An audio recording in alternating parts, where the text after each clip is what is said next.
Yo ho! What's going on, guys? So today's video is making food all out of love, and you know it's something that's just so apparent in my life currently. My uncle makes so many amazing dishes, all from the heart. Whenever I cook from the heart.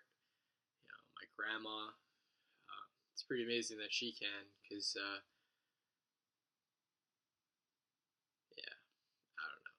Just and then also the people from work that I work with that give me and bless me with food all cook from their heart, and I think it shows.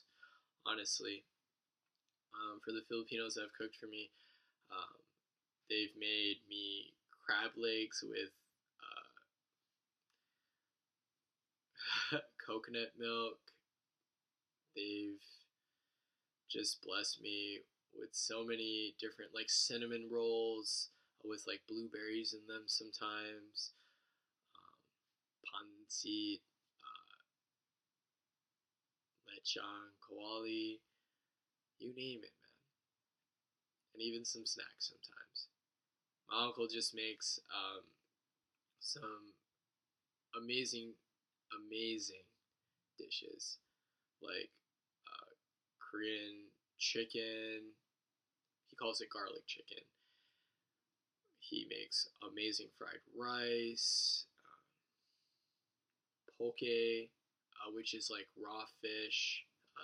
Like usually you see it in cubes and stuff with like shoyu and or there's different flavors of poke, but that's just his style with onions and green onions, a bunch of different kinds of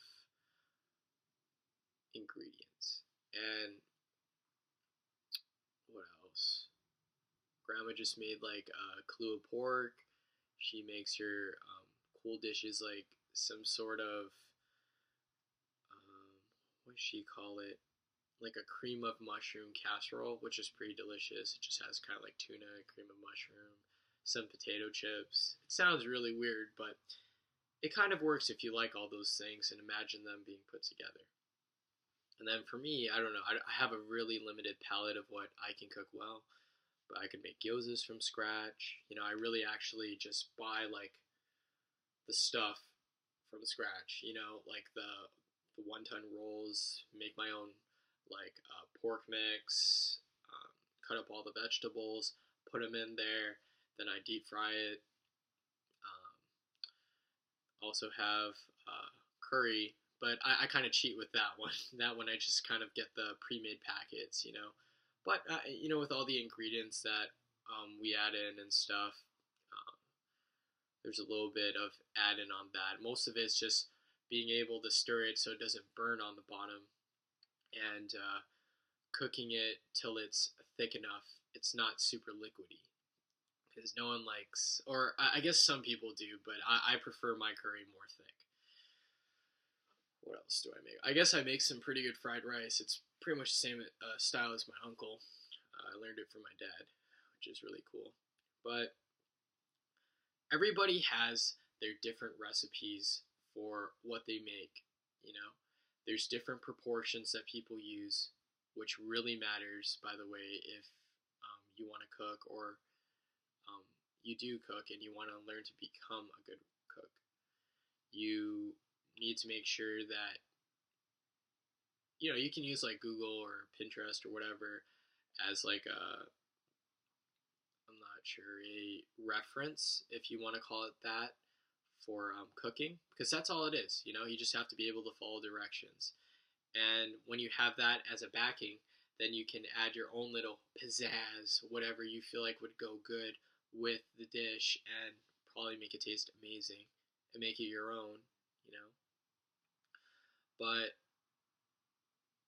I think what makes a difference in like someone who's cooking from the heart rather than someone who's just cooking for like a paycheck is, I mean, there's some people out there who are just amazing chefs. They hate their job, but they cook amazing food.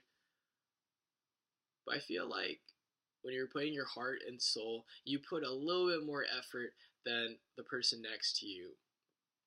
people see that and they taste it, and usually they love it and appreciate it. They see the hard work that was put into it, because some people just can't cook.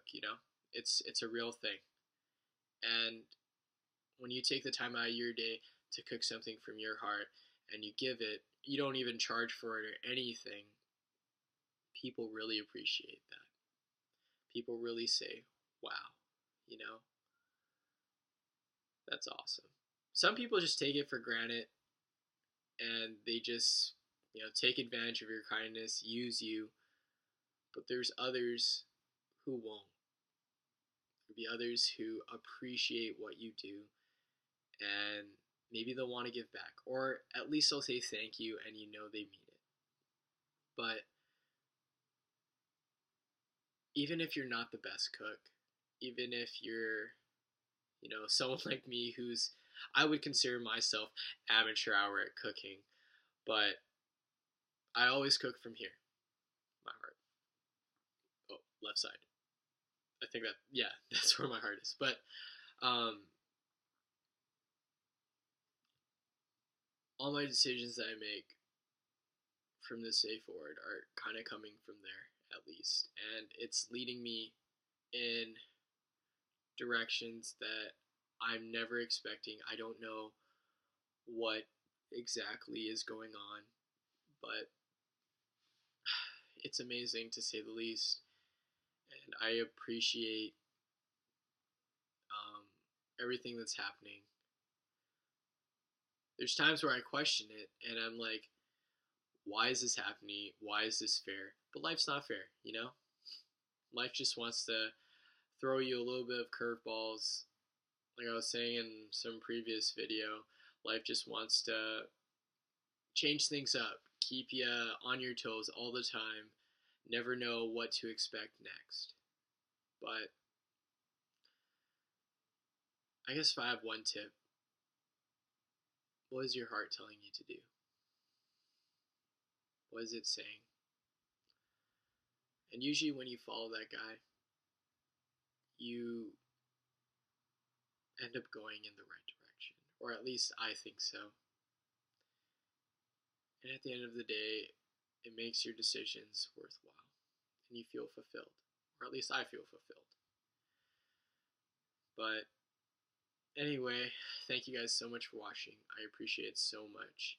And if you have any questions, concerns, or discrepancies, email me at blaise@gmail.com. And if you feel like you could help me, or I could help you, really anything, hit me up. Why? Because I care. Peace out, guys.